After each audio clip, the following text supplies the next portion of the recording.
congresista Cuculiza. ¿Qué nos puede decir de la actualidad del Perú? ¿Qué opina sobre el manejo del presidente Vizcarra frente a la crisis? Bueno, lamentablemente estamos en un momento bien malito en el Perú, ¿no?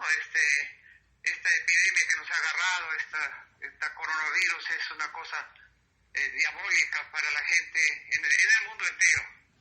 Y en el Perú de igual manera. Yo creía que íbamos a adelantar, pero creo que estamos estacionados, y más bien estacionados estamos subiendo los muertos en el Perú. Desgraciadamente se han intentado muchas cosas que han fallado, y puede ser que en el futuro, Dios mediante, con la vacuna que nos llegue, esto puede ser alguna solución. Y yo no quisiera estar en el pellejo del presidente Vizcarra ni media hora, porque verdaderamente es una crisis que nunca me imaginé que el Perú pasara por lo que está pasando.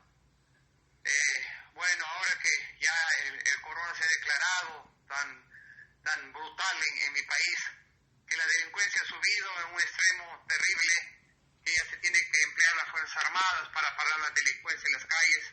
La policía hace todo lo posible, tenemos un buen ministro del Interior, un buen ministro de Defensa, pero desgraciadamente pues los delincuentes, y especialmente que el 60% desgraciadamente son extranjeros, ¿no? Y bueno, la mayoría de ellos venezolanos. Yo no digo que todos sean malos los venezolanos, hay muy buena gente, pero yo creo que el 60% de los delincuentes que hay en el Perú son venezolanos. ¿Usted qué dice? ¿Que hay problemas en el tema migratorio? ¿Las políticas migratorias del Perú? Exacto.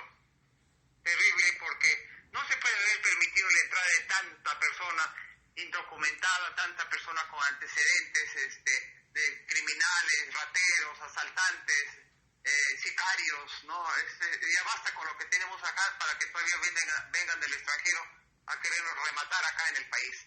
Yo creo que toda esa persona extranjera que delinque tiene que ser deportada a su país inmediatamente, haciendo lo que sea que hay que hacer, pero que no quede un día más llenando las cárceles en el Perú. Usted que tiene mucha experiencia como congresista, ¿cómo ve al actual Congreso que fue electo este año? Bueno, el actual Congreso está que se siente y se resbala. Desgraciadamente han cambiado el Congreso anterior, pero creo que esto sigue en la misma línea o quizás peor. Tenemos un buen presidente del Congreso, el señor Merino, es un hombre muy honesto, muy honrado, pero la cantidad de gente que ha entrado tan distorsionada que no llegan a ponerse de acuerdo entre ellos. Oye, el Perú está viviendo una guerra contra un enemigo invisible. No nos queda otra cosa que unirnos. Yo no me puedo explicar ahorita que un congresista esté denunciando a otro congresista, que el otro congresista denuncia al ministro, que el otro congresista habla del otro. Señor, si no nos unimos y afrontamos este problema así, unidos por el país, porque antes que políticos, señor, hay que ser peruanos.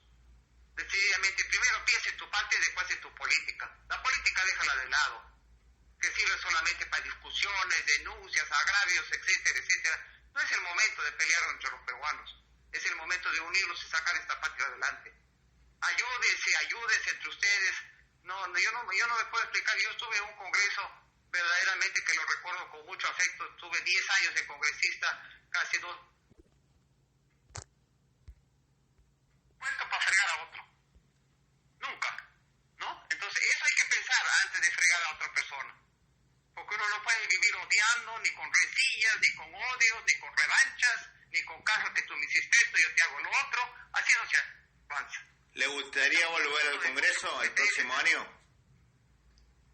Si Dios me da salud, verdaderamente que sí, pero yo quizás terminaría de un paro cardíaco ahí sentada. Entonces hay que ver las consecuencias también, ¿no? Porque hay que poner orden. Y donde no hay principio de autoridad no hay.